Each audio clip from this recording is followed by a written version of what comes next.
Good day everybody, and welcome to Diving Down Under. Today I'm going to be looking at dives from Frankston to St-Kilda. So we're going to start with Frankston Pier, move along to Mordialloc Pier, going towards Black Rock and the Cerberus wreck, coming along then to Sandringham Marina and the J7 submarine, and finishing off at St-Kilda. So let's start with Frankston Pier. Now Frankston is quite a small dive site. Most of the life will congregate towards the end of the pier. The visibility, however, can be really good when the weather is calm. There are a few weedy patches from the end of the pier, and if you do go to them, just make sure you have a dive flag and a dive knife, because there is quite a lot of boats and also quite a lot of fishermen. The site makes an excellent night dive, and with a Macca's, a 2-minute walk from the car park, it makes an excellent place to wind down after your dive. Overall, it's a really good site, and if you live in Frankston, you have no excuse not to do it.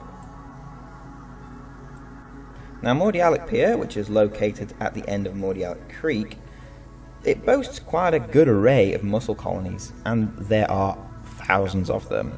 There's a lot of sand-dwelling creatures as well. It's a short walk from the car park, and it is recommended for scubas and snorkelers alike. However, don't venture into the creek side of the pier due to the high boat traffic in that area.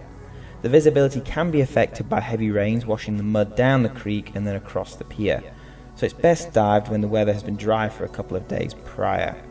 The maximum depth is around 4 meters, and this site does make an excellent night dive. Just be aware, however, there are quite a lot of fishermen on this pier, so a dive knife is highly recommended. Now, moving up the coast to Black Rock and the Cerberus, this place comes alive at night, with loads of octopus, stingrays, flatheads, squids, you name it, it's there. The best thing, however, is the bioluminescent life. So when you're swimming, shine your torch away and take a look at your fins. You'll be pleasantly surprised at the light show that's happening on each kick. Alternatively, clap your hands, it's just as good. Now the HMVS Cerberus is a prohibited diving zone. This was due to its collapse in 1993, and therefore you must stay away from it. Currently there is a fine for anyone caught diving inside the wreck, so please don't go near it. If you want to know more, however, about the ship, there is a link in the description below. Your maximum depth on this side is around about 5 meters, and make sure you tow a dive flag here because there is quite a lot of boat traffic. Now looking at Sandringham and its 2 interesting shallow wrecks, one being the old J-class Submarine, which is perfectly visible, the J7, and the other one is the cable layer, the Francis Henty.